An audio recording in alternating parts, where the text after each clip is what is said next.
Hello दोस्तों, आप सभी का स्वागत है शिक्षा पार्क अकेडमी में। आज का जो हमारा टॉपिक है रीजनिंग का, वो है नंबर बेस्ड सीरीज क्लास 2।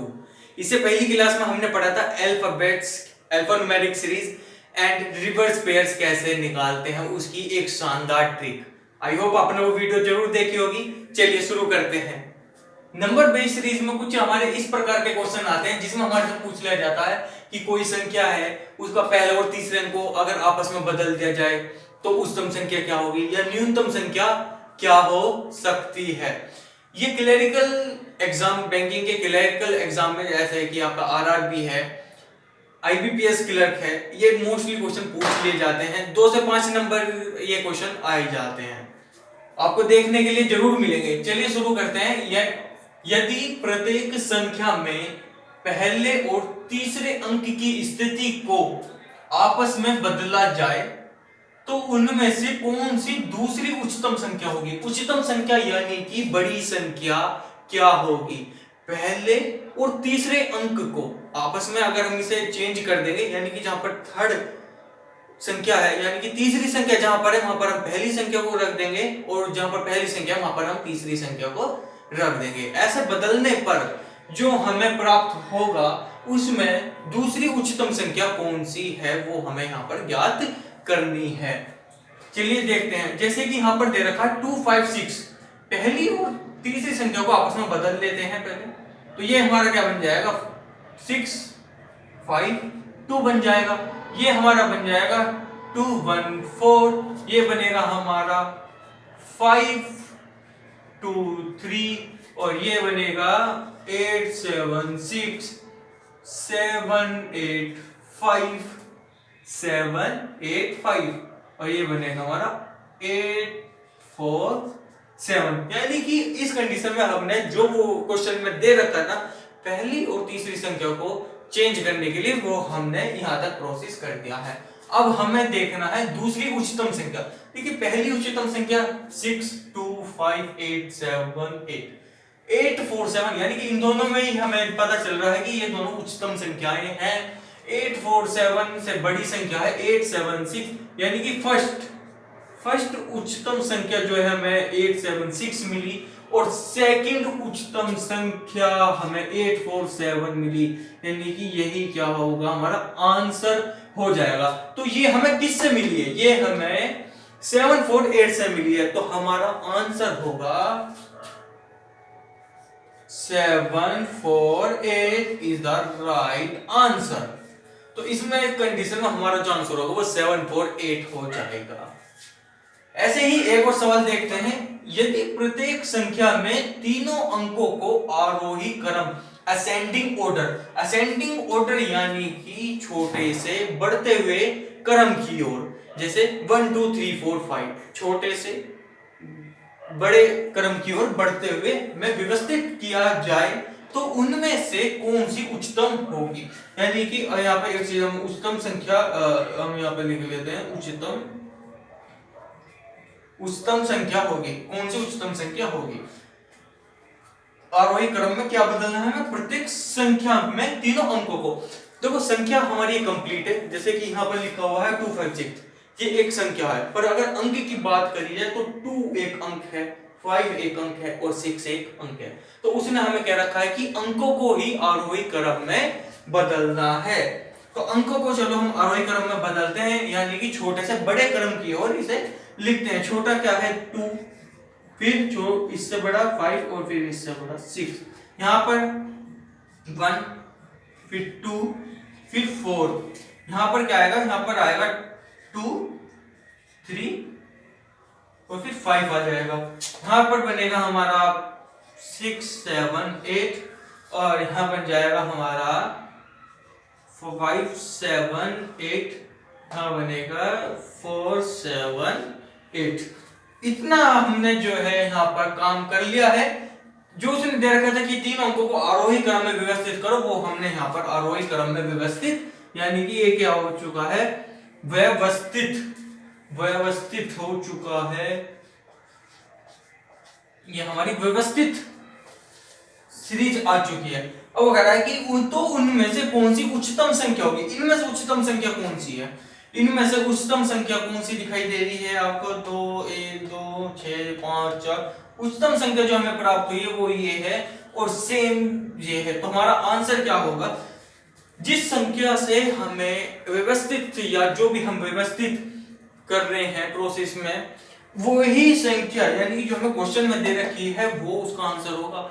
ये आंसर नहीं होगा। जैसे कि यहाँ पर सेकंड उच्चतम संख्या जो है हमारी ये वाली आई थी, तो हमने आंसर 847 नहीं होगा, आंसर हमारा ये होगा।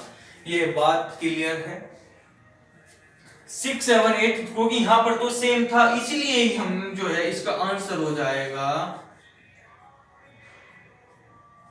6, 7, 8 इज द राइट आंसर। आप ये लिख सकते हैं, आप इसे लिख लीजिए।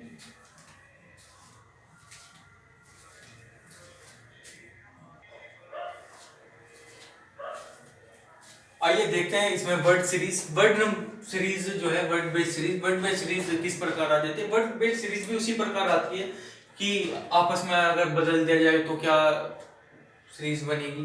तो उसमें से फिर आपसे पूछ लिया जाता है कि मतलब वोवल्स वगैरह कुछ ऐसा ही, जैसे कि इसमें दे रखा है कि यदि प्रत्येक शब्द में पहले और दूसरे अक्षर को आपस में बदल दिया जाए, यानी कि पहले और दूसरे अक्षर को जब आपस में बदल दिया जाता है तो ऐसे कितने शब्द बनेंगे जो स्वर से शुरू होंगे। स्वर यानी कि ए, ई, आई, ओ, यू। हम यहाँ पर लिख भी देते हैं कि जो हमारे स्वर होते हैं, स्वर ए, ई, आई, ओ, यू, ये हमारे क्या होते हैं? वोवल्स होते हैं। यहाँ पर हम लिख देते हैं वोवल्स। तो इनसे जो है शुरू होने वाले कितने हैं वे हमें यहाँ पर बताना है। तो जब भी हम इसका आंसर निकालेंगे तो वो कह रहा है कि पहले और दूसरे अक्षर को बदल दिया जाए। जैसे कि ओ को चेंज कर दिया जाए जी के साथ, तो ये बन जाएगा ओ गॉड। ये बन जाएगा आई एस जी एन। ये बनेगा हमारा ए बी एन जी। ये बन जाएगा हमारा ओ पी डबल एल। और ये बन जाएगा हमारा पी ओ ई एन। यानी कि पहले और दूसरे अक्षर को हमने हर जगह चेंज कर दिया है। ओ को जो है फर्स्ट पे लिख दिया, जी को सेकंड पे, ये भी इंटरचेंज हुए, ये भी चेंज, ये भी चेंज। अब हमें देखना है कि स्वर से जो स्टार्ट हुए हैं ए, ई, आई, यू, ओ, तो वो कितने उसमें आ रहा है। जैसे कि O is vowel, I is vowel, and A is vowel, and U is vowel. तो 1, 2, 3, 4, यानी कि यहाँ भी क्या है हमारा वोवल्स है, यहाँ भी क्या है हमारा वोवल्स है, यहाँ भी है और यहाँ भी है। यहाँ नहीं है, यहाँ हमारा वोवल से शुरू नहीं हो रहा क्योंकि पी आ चुका है। तो कितने हैं ऐसे? 1, 2, 3, 4, यानी कि यहाँ पर हमारा जो आंसर होगा वो हो जाएगा हमारा आंसर 4। आप इसे लिख लीजिए।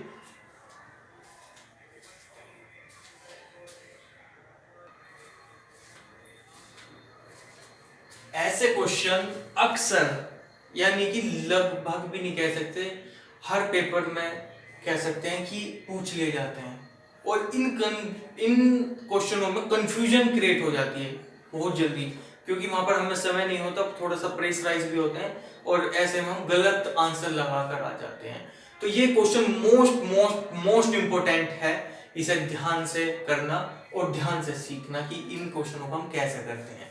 चलिए देखते हैं। ये कह रहा है कि अंग्रेजी शब्दकोश के अनुसार बाएं से दूसरे शब्द के तीसरे अक्षर और दाएं से तीसरे शब्द के पहले अक्षर के बीच कितना अक्षर है, यानी कि कितने अक्षर आते हैं। एक बार और देख लेते हैं कि अंग्रेजी शब्दकोश के अनुसार, अंग्रेजी शब्दकोश यानी कि असेंडिंग ऑर्डर ही कह सकते हैं, ABCD EFGH वाला। बाएं से यानी कि लेफ्ट साइड से दूसरे शब्द के तीसरे अक्षर, बाएं से, बायां किधर होगा हमारा, इधर होगा। दूसरे शब्द के तीसरे अक्षर, दूसरा शब्द क्या है, ये तीसरा अक्षर क्या है हमारा, जी। और दाएं से तीसरे शब्द के पहले अक्षर के बीच, दाएं से तीसरे शब्द के पहले अक्षर के बीच कितने अक्षर हैं?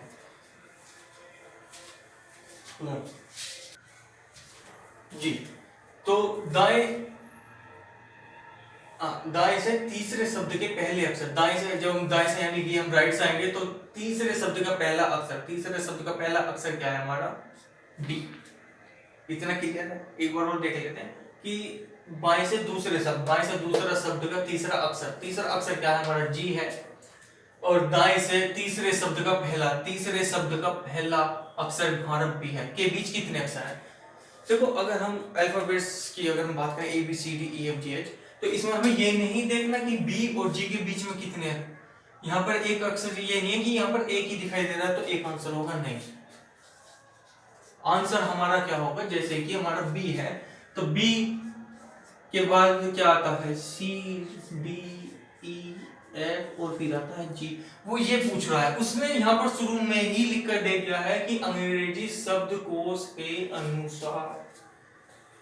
ये इसीलिए मोस्ट इंपोर्टेंट है। अगर हम यहाँ पर देखेंगे तो एक आ रहा है तो हम एक लगा कर आ जाएंगे, नहीं। ऑप्शन में बाजी बार आ जाता है 1 2 3 4 और 5, तो वहां पर हम जो है बी और जी के बीच में कितने अक्षर हैं? 1 2 3 और 4, तो हमारा आंसर होगा 4। तो ये हमारा आंसर है यहाँ पर 4। 1 हमारा आंसर नहीं है, और ज्यादातर हम लोग 1 ही लगा कर आते हैं, क्योंकि यहाँ पर साफ दिख रहा है कि बी और जी के बीच में एक अक्षर आ रहा है जो कि एन है। ये बिल्कुल गलत है। सही आंसर होगा हमारा 4, जो कि बी और जी के बीच में पढ़ते हैं, सी डी ई एफ। आप इस क्वेश्चन को लिख लीजिए, अगर समझ में आए तो वीडियो को रिवर्स करके फिर से देख लेना।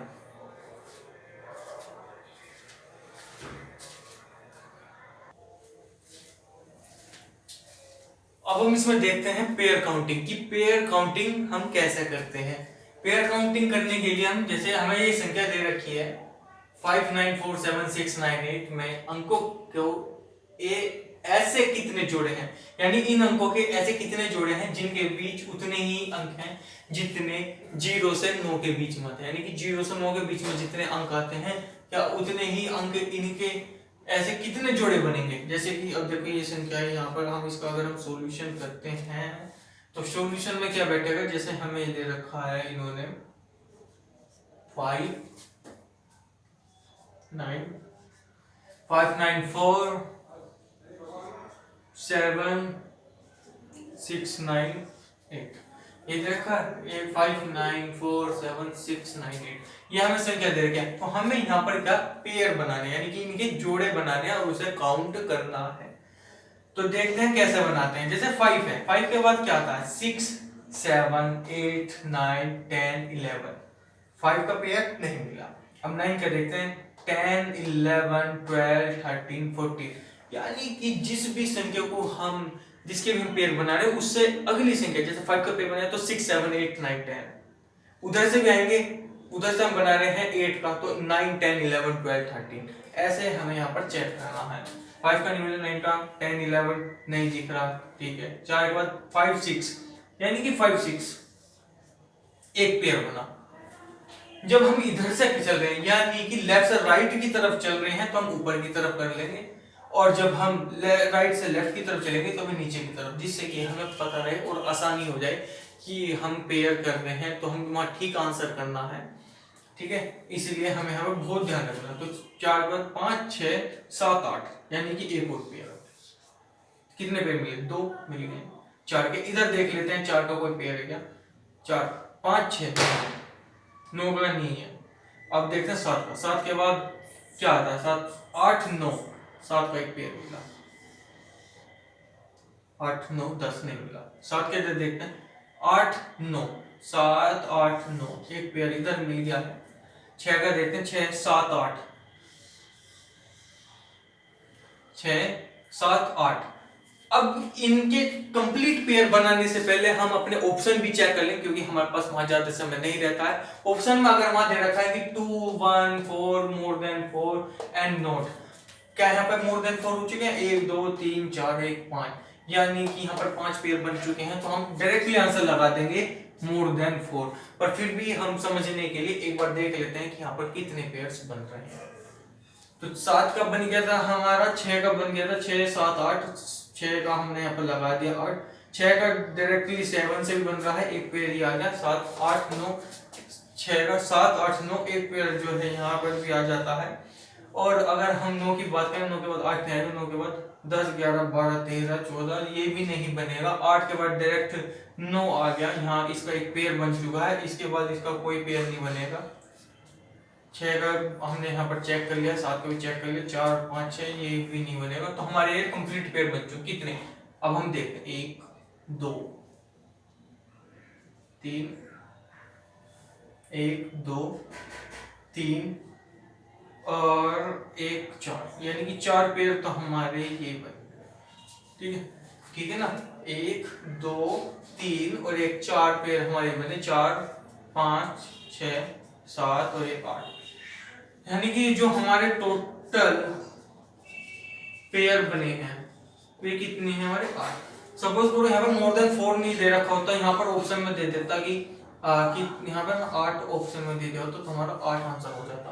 पर अगर 4 से ज्यादा जा रहा है, उसने दे दिया मोर देन 4, तो हम मोर देन 4 पर क्लिक करेंगे और इसे वहीं की वहीं रोक देंगे और आगे बढ़ जाएंगे। आई होप आपको ये वीडियो अच्छी लगी होगी, आप इसे भी लिख लेना समझने के लिए और इनकी खूब सारी प्रैक्टिस कर लेना। वीडियो अगर समझ में आई तो रिवर्स करके वीडियो दोबारा देख लेना। आपको वीडियो अच्छी लगी होगी तो चैनल को सब्सक्राइब करें, वीडियो को लाइक करें। Thank you so much.